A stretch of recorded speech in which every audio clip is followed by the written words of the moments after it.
السلام علیکم ورحمۃ اللہ وبرکاتہ۔ الحمد للہ رب العالمین والصلاة والسلام علی سید المرسلین، اما بعد، الصلاة والسلام علیک یا رسول اللہ، الصلاة والسلام علیک یا حبیب اللہ صلی اللہ تعالی علیہ وسلم۔ میرے پیارے آقا علیہ الصلاۃ و تسلیم کے پیارے دیوانوں، عشرہ ذی الحجہ میں آپ قربانی کے احکام و مسائل سماعت فرما رہے تھے۔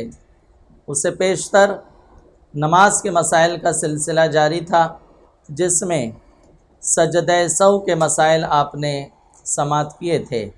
آج انشاءاللہ الرحمن جماعت کا بیان، 5 وقتہ نماز جماعت سے پڑھنے پر جو تاکید ہے، اس کے چھوڑنے پر جو عذاب ہے، اور وہ کون سے عذر شرعی ہیں جس کے سبب سے اگر کوئی جماعت چھوڑ دے تو وہ گنہگار نہیں ہوگا، ان تمام مسائل پر روشنی ڈالی جائے گی۔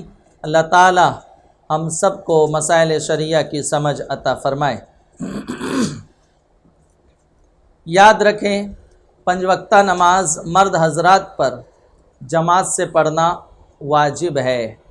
اگر کوئی ایک مرتبہ بھی بغیر عذر شرعی کے جماعت چھوڑ دے تو وہ گنہگار ہے، اسے سزا دی جائے گی۔ اگر اسلامی سلطنت ہو تو قاضی حاکم وقت اسے سزا دے گا، اور اگر کوئی ترک کرنے کا عادی ہے تو معاذ اللہ وہ فاسق معلن ہے، مردود الشہادہ ہے، کسی معاملے میں اس کی گواہی قبول نہیں کی جائے گی، وہ اتنا بڑا پاپی ہے۔ تو اس سے آپ اندازہ لگا سکتے ہیں کہ بغیر وجہ شرعی کے جماعت چھوڑ دینا یہ کس قدر محرومی کا اور عذاب کا سبب ہے۔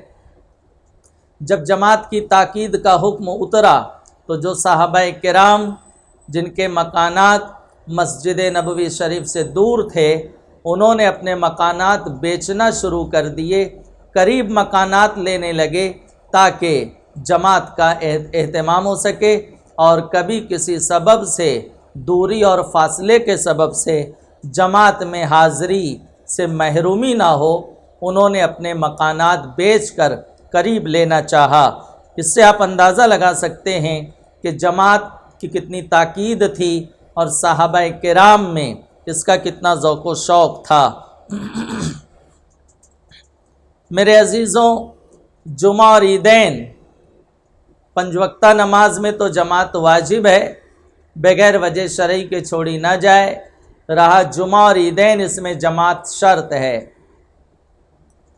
بغیر جماعت کے یہ نمازیں نہیں ہوں گی۔ 5 وقتہ نماز اگر جماعت چھوٹ گئی ہے تو اگر بغیر وجہ شرعی کے چھوٹی ہے تو توبہ بھی کرے اور نماز پڑھ لے۔ اس کی نماز انفرادی طور پر اکیلے پڑھنے سے ہو جائے گی، یا جماعت ثانی دوسری جماعت کا اہتمام ہو سکتا ہے تو کر لے، نماز ہو جائے گی۔ لیکن جمعہ اور عیدین میں جماعت شرط ہے، بغیر جماعت کے یہ نمازیں نہیں ہوں گی۔ حالیہ دور میں لاک ڈاؤن کے پیریڈ میں بہت سے لوگوں نے اس حوالے سے مسائل پوچھے، ہمارے اکابر مفتیان کرام نے اس کی وضاحت فرمائی، اس پہ روشنی ڈالی۔ جمعہ اور عیدین یہ 5 وقتہ نماز کی طرح نہیں ہے کہ آپ جماعت قائم کر دیں اور کسی کو امام مقرر کر لیں، اس کے لیے اذن عام شرط ہے۔ اسی طرح سے امامت کے لیے نیا جمعہ اور نئی عیدین کی جماعت قائم کرنے کے لیے قاضی شہر کی اجازت شرط ہے، ورنہ اگر یہ شرط نہ پائی گئی تو جمعہ اور عیدین کی نماز نہیں ہو سکتی ہے۔ تراویح میں جماعت سنت کفایہ ہے، یعنی چند ایک نے بھی اگر جماعت سے پڑھ لی تو جتنے لوگ غیر حاضر ہیں ان سے جماعت کا حکم اٹھ جائے گا، برائی جاتی رہے گی، وہ گنہگار نہیں ہوں گے۔ لیکن اگر کسی نے تراویح جماعت سے نہیں پڑھی تو اب جماعت چھوڑنے کا وبال سب کے ذمے آئے گا۔ چند ایک نے جماعت سے تراویح پڑھ لی ہے تو جو لوگ جماعت میں حاضر نہیں ہو سکے، جماعت کا حکم ان سے اٹھ جائے گا، لیکن اس رات صبح صادق شروع ہونے سے پہلے 20 رکعت سنت موقدہ تراویح انہیں ضرور ادا کرنا ہوگا۔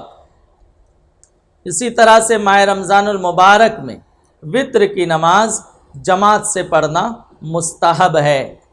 رہا نوافل، تو نوافل میں جماعت مکروہ ہے، لیکن یاد رکھیں یہ جو حکم مکروہ کا ہے وہ مکروہ تنزیہی ہے۔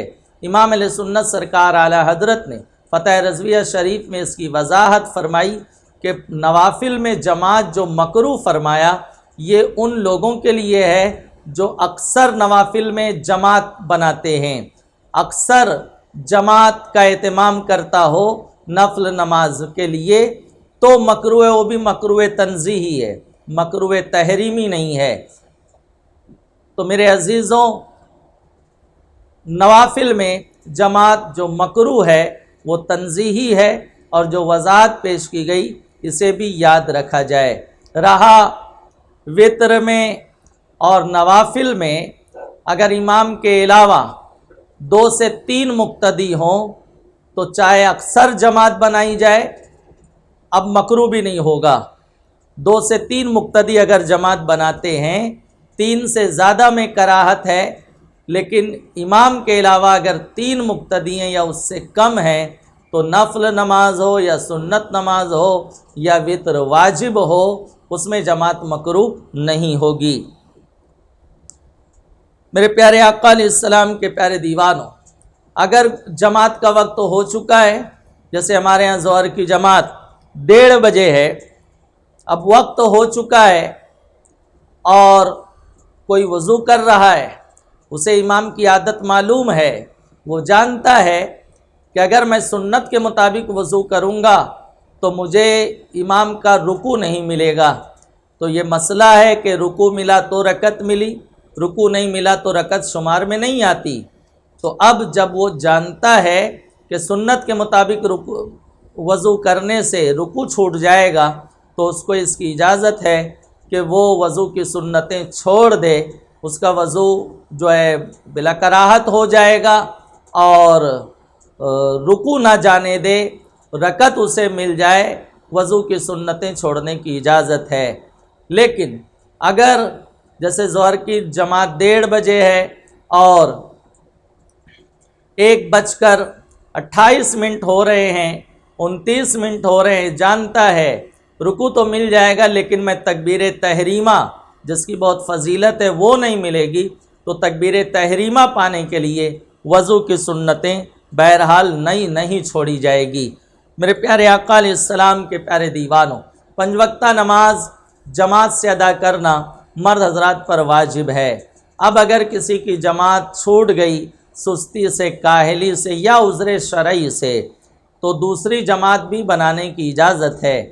اگر کوئی ایسا ہے امامت کا اہل ہے، قرأت وغیرہ قرآن وغیرہ اتنا اس کا درست ہے کہ معنی میں بگاڑ نہیں پایا جاتا اور دیگر شرائط اس کے اندر پائی جاتی ہیں، تو بہرحال اس کی ابتدا میں نماز ہو جائے گی، دوسری جماعت بنائی جا سکتی ہے۔ لیکن یہ یاد رکھیں جماعت ثانی کو اختیار کرنے کے سبب سے جماعت مستحبہ نہ چھوڑی جائے۔ بعض لوگوں کا انداز یہ ہے وہ بیٹھے رہیں گے اپنے ہال میں، آفس میں میٹنگیں کریں گے، جماعت مستحبہ پر جو ہے جماعت ثانی کو ترجیح دیں گے۔ جماعت مستحبہ وہ جماعت جو مقررہ امام کی ابتدا میں وقت پر مسجد میں ادا کی جاتی ہے، اسے جماعت مستحبہ کہتے ہیں۔ تو جماعت ثانی کو ترجیح دیں اور جماعت مستحبہ اس کے لیے ترک کریں، تو فتح رضویہ شریف میں سرکار اعلیٰ حضرت امام علیہ سنت نے اس کو بھی ناجائز قرار دیا۔ میرے عزیزوں، یہ جماعت کے احکام تھے، تاکید تھی۔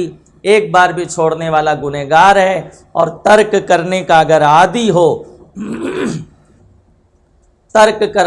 عادی ہو تو مردود الشہادہ ہے، کسی معاملے میں اس کی گواہی قبول نہیں کی جائے گی۔ یعنی مردود الشہادہ فاسق معلن ہے، وہ ایک ہوتا ہے فاسق معلن، ایک ہوتا ہے غیر معلن۔ فاسق مولن وہ جو گناہ کبیرہ اعلانیہ کرتا ہو، جہاں رہتا ہے وہاں کی اس بستی کی اکثریت اسے جانتی ہو اس گناہ کے حوالے سے، تو وہ فاسق مولن ہوگا۔ فاسق غیر مولن وہ جو گناہ کبیرہ تو کرتا ہے لیکن کچھ مخصوص احباب تک بات ہے، تو وہ فاسق غیر مولن ہے۔ تو جو جماعت چھوڑنے کا عادی ہے وہ فاسق غیر مولن نہیں ہے، وہ فاسق مولن ہے، جبھی مردود الشہادہ ہے۔ چاند دیکھ کر گواہی دے گا، قاضی اس کی گواہی نہیں مانے گا، کیونکہ اس کے اندر ایک اتنا بڑا نقص پایا جاتا ہے کہ اس کی بات کا اعتبار نہیں کیا جا سکتا، اس کی بات پہ بھروسہ نہیں کیا جا سکتا کہ جو بولے گا وہ سچ بولے گا، اس لیے اس کی گواہی قابل قبول نہیں ہوگی۔ تو اس سے آپ اندازہ لگا سکتے ہیں کہ جماعت کی کتنی تاکید ہے اور اس کے احکامات کتنے اہمیت رکھتے ہیں۔ آج سستی و کاہلی سے لوگ جماعت چھوڑ دیتے ہیں، ہلکا سا بخار ہے، سر درد ہے، ہلکی سی حرارت ہے، تھوڑی سی تھکان ہے تو سو جائیں گے اور آخر وقت میں ظہر پڑھیں گے۔ یہ لوگوں کا مزاج ہے، لوگوں کی یہ عادت ہے۔ لہٰذا آئیے جماعت چھوڑنے کے جو عذر شرعی ہیں میں اس کی تفصیل پیش کر دیتا ہوں، آپ اس کے بعد اندازہ کر سکیں گے کہ ہم جو سستی کی بنیاد پر اگر معاذ اللہ ہم نے جماعت چھوڑی ہے تو ہم پر کیا حکم ہوگا۔ بہرحال توبہ لازم آتی ہے۔ جماعت چھوڑنے کے جو عذر ہیں، فرماتے ہیں ایسی بیماری کہ مسجد تک جانے سے مشقت ہو۔ مشقت سے مراد یہ ہے کہ بیماری بڑھ جائے گی یا دیر میں اچھی ہوگی۔ اگر ایسا کوئی مرض ہے کہ اتنا دور چل کے جانے سے بیماری بڑھ جائے گی، یا سواری وغیرہ پر، بائک وغیرہ پر جانے سے بھی جھٹکے وغیرہ لگیں گے تو بیماری بڑھ جائے گی، یا دیر میں اچھا ہونے کا اندیشہ ہو، تو یہ عذر شرعی ہے، جماعت چھوڑ سکتا ہے۔ سخت بارش، بہت سیلابی صورتحال ہے تو گھر سے نکلنا خطرے کا سبب ہوگا، جماعت چھوڑ سکتا ہے۔ بہت کیچڑ، سخت سردی، سخت اندھیری، آندھی، طوفانی ہوائیں چل رہی ہیں۔ جب طوفانی ہوائیں چلتی تو درخت گر جاتے ہیں، الیکٹرک پول گر جاتے ہیں، چھپر اڑ جاتے ہیں، تو خطرے کا سبب ہے، جماعت چھوڑ سکتا ہے۔ پاخانہ پیشاب ریا کا بہت زور ہونا، یعنی شدت سے پاخانے کی حاجت ہے، پیشاب کی حاجت ہے، یا ہوا خارج ہونے کا زور محسوس ہو رہا ہے تو وہ فریش ہو لے، اطمینان حاصل کر لے۔ اب جماعت ملتی ہے تو جماعت سے یا جماعت ثانی کا اہتمام کر لے، یعنی یہ عذر شرعی ہے۔ جماعت چھوٹنے سے، جماعت چھوڑنے کا وہ وبال اس کے ذمے نہیں آئے گا۔ اسی طرح سے اندھا ہونا، اندھا سے مراد دونوں آنکھ سے اندھا ہو۔ اگر ایک آنکھ سے اندھا ہے، ایک آنکھ اس کی جا چکی ہے روشنی، دوسری آنکھ سلامت ہے، یا دونوں آنکھ ہے لیکن بینائی کمزور ہو چکی ہے، پھر بھی جماعت واجب ہے، یا دونوں آنکھ سے اندھا ہے، بالکل اسے سوجھتا نہیں، دکھائی نہیں دیتا، لیکن وہ مسجد تک جا سکتا ہے، علاقے سے واقف ہے، راستے سے واقف ہے، کارنر سے واقف ہے، موڑ سے واقفیت رکھتا ہے۔ آپ نے دیکھا ہوگا بہت سے نابینا ہیں، بالکل بینائی نہیں ہے لیکن وہ پورا شہر گھومتے ہیں، تو جب وہ اکیلے پورا شہر گھوم لیتا ہے تو مسجد کیوں نہیں جا سکتا؟ تو ایسا نابینا جو مسجد تک اکیلے آ سکتا ہے، جا سکتا ہے، جماعت اب بھی واجب ہوگی۔ اپاہج ہونا، دونوں پیر سے معذور ہو، دونوں پیر سے اگر چلنے سے معذور ہے تو یہ عذر شرعی مانا جائے گا۔ اگر ایک پاؤں پیر سے معذور ہے، جیسے ایک پیر اس کا کٹ گیا ہے یا کوئی پلسٹر وغیرہ ہے، بیساکھی سے چلنے کی ڈاکٹر نے اجازت دی ہے تو بیساکھی سے جا سکتا ہے، وہ آ سکتا ہے، جماعت واجب ہوگی۔ لیکن اگر دونوں پیر سے معذور ہے تو اگرچہ کوئی اٹھا کے لے جانے کے لیے تیار ہو اور لانے کو پہنچانے کو بھی تیار ہو، پھر بھی اس پر جماعت واجب نہیں ہوگی۔ اتنا بوڑھا ہونا کہ مسجد تک جانے سے مجبور ہو، اتنا بوڑھا ہے، اتنا کمزور ہے کہ مسجد تک نہیں جا سکے گا، یا چلا تو گیا کمزوری وغیرہ کے سبب سے سانس وغیرہ پھولنے لگے گی، قیام نہیں کر سکے گا، کھڑا رہ کر نہیں پڑھ سکے گا، بیٹھ کر پڑھنے کی کنڈیشن ہو جائے گی، یا قرآن کی تلاوت نہیں کر سکے گا تھکان کے سبب، تو یہ عذر شرعی ہے، وہ گھر میں نماز پڑھ سکتا ہے۔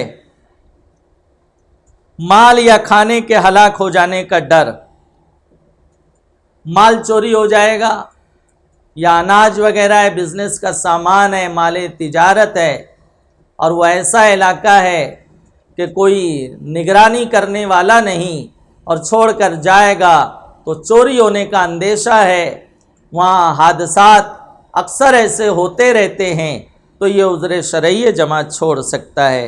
بیمار کی دیکھ بھال، ہاسپٹل وغیرہ میں جو ایڈمٹ ہوتے ہیں تو ان کے ساتھ ایک تیماردار رہتا ہے، ان کی خدمت کے لیے، ان کی ضرورت پورا کرنے کے لیے۔ اب یہ تیماردار اگر جماعت کے لیے مسجد وغیرہ چلا جائے گا تو مریض اکیلے میں پریشان ہو جائے گا، گھبرا جائے گا، تو جماعت چھوڑ سکتا ہے۔ یہ سب جماعت چھوڑنے کے عذر ہیں۔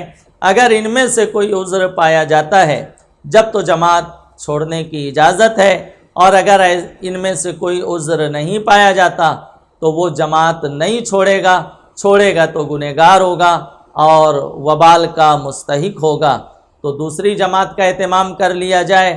اب اگر ایک ہی مقتدی ہے تو ایک امام بن جائے اور مقتدی اس کے داہنے کھڑا ہو جائے۔ یاد رکھیں، اکیلا مقتدی امام کے داہنے ایک بالش کم و بیش پیچھے کھڑا ہوگا، امام کے بائیں کھڑا ہونا، لیفٹ سائڈ کھڑا ہونا، یا امام کے پیٹھ پیچھے اکیلے مقتدی کا کھڑا ہونا، اگرچہ وہ چھوٹا بچہ ہی کیوں نہ ہو، یہ مکروہ تنزیہی ہے، ناپسندیدہ ہے، داہنی جانب کھڑے ہوں گے۔ اب اگر کوئی دوسرا جماعت میں شامل ہونا چاہتا ہے تو اسے چاہیے کہ جو امام کے دائنے ایک مقتدی کھڑا ہے اس کو اشارہ کر کے پیچھے لے آئے، یا اس کا کاندھا پکڑ کے اس کو پیچھے کھینچ لے، اور اسے حکم ہے کہ وہ شریعت کا حکم ہے، یہ خیال کرتے ہوئے پیچھے آ جائے، اب وہ بھی جماعت میں شامل ہو جائے، امام کے پیٹھ کے پیچھے دو مقتدی ہو جائیں گے۔ لیکن اس نے اشارہ نہیں کیا، نہ پیچھے کیا، اور آ کے جماعت میں شامل ہو گیا، تو امام کو اجازت ہے وہ بھی آگے بڑھ سکتا ہے۔ لیکن امام نے بھی آگے نہیں بڑھا، مقتدی بھی پیچھے نہیں ہوا، اور اسی طرح سے نماز ہو گئی تو نماز ہو جائے گی، لیکن مکروہ تنزیہی ہوگی۔ امام کے برابر دو مقتدی کا کھڑا ہو جانا یہ کراہت تنزیہی کا سبب بنے گا۔ اب اگر تیسرا مقتدی بھی شامل ہو جائے تو پوری جماعت، امام کی بھی اور ان تینوں مقتدیوں کی بھی نماز مکروہ تحریمی ہو جائے گی۔ اب اگر کوئی تیسرا شامل ہونا چاہتا ہے تو امام کو چاہیے ہر صورت میں وہ آگے بڑھ جائے تاکہ نماز بلا کراہت ہو جائے۔ میرے پیارے آقا علیہ السلام کے پیارے دیوانوں، یہ جماعت ثانی کے کس طرح سے قائم کی جائے، ایک مقتدی کہاں کھڑا ہو، اس کے مسائل بھی میں نے پیش کر دیے۔ اللہ تعالی ہمیں 5 وقتہ نماز جماعت کے اہتمام کے ساتھ، جماعت مستحبہ کے اہتمام کے ساتھ ادائیگی کی توفیق رفیق عطا فرمائے۔ السلام علیکم ورحمۃ اللہ وبرکاتہ۔